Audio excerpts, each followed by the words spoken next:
If you like this video, please give a thumbs up and subscribe. Hit the bell icon to be notified of new videos. Published 5:36 p.m. December 16, 2009. Wytheville, Virginia. The 7th of October 87. In 1987, in the community of Wytheville, Virginia, a series of UFO encounters would occur. The first sighting to be reported was made by 3 policemen. On October 7, 1987, WYVE radio station news reporter Danny Gordon received a telephone call from the local sheriff. This was a routine call that Gordon received to gather news each day. However, this report was not your run-of-the-mill call. Gordon was shocked at what he was told. 3 Wythe County Sheriff deputies, all former military, had seen a UFO. A report such as this was normally relegated to the end of Gordon newscast, as a tongue-in-cheek report. This was the case with the UFO report, but it would not remain humorous long. Almost immediately after the broadcast, telephone switchboards were overloaded with UFO reports.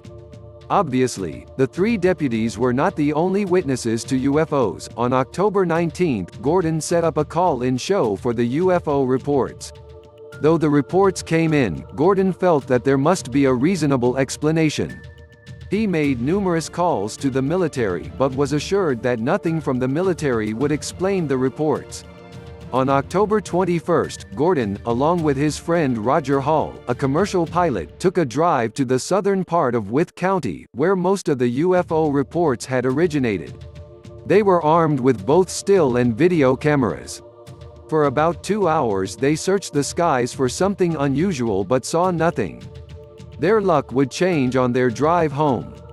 Gordon saw a strange object in the sky and alerted Hall. They quickly pulled off the road and piled out. Both men could clearly see a large, domed, wingless object moving toward them.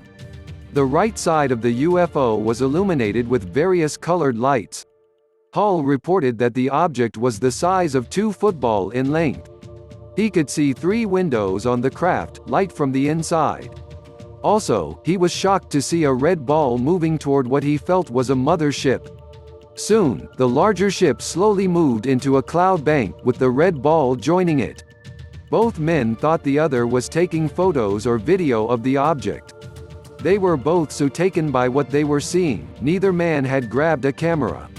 The very next night, the 2 sky watchers again searched for the UFO.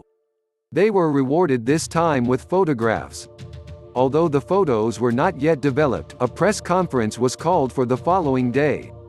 The night before the conference, Gordon received an anonymous call, warning him that the federal government was very much interested in what Gordon and Hall had seen. Gordon continued to receive calls, warning him to back off of the UFO subject. After the conference was held, Gordon arrived at his home only to find that someone had broken in. Nothing was taken, but Gordon believed that someone was trying to find his UFO photos. Gordon would get a second chance to capture a UFO with his camera.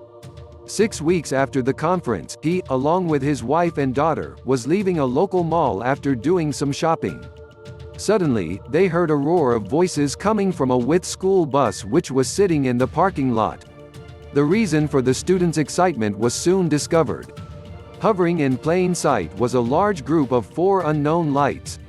This time Gordon had his camera ready and snapped several photographs. After the photos were developed, it could be clearly seen that the 4 lights changed shapes.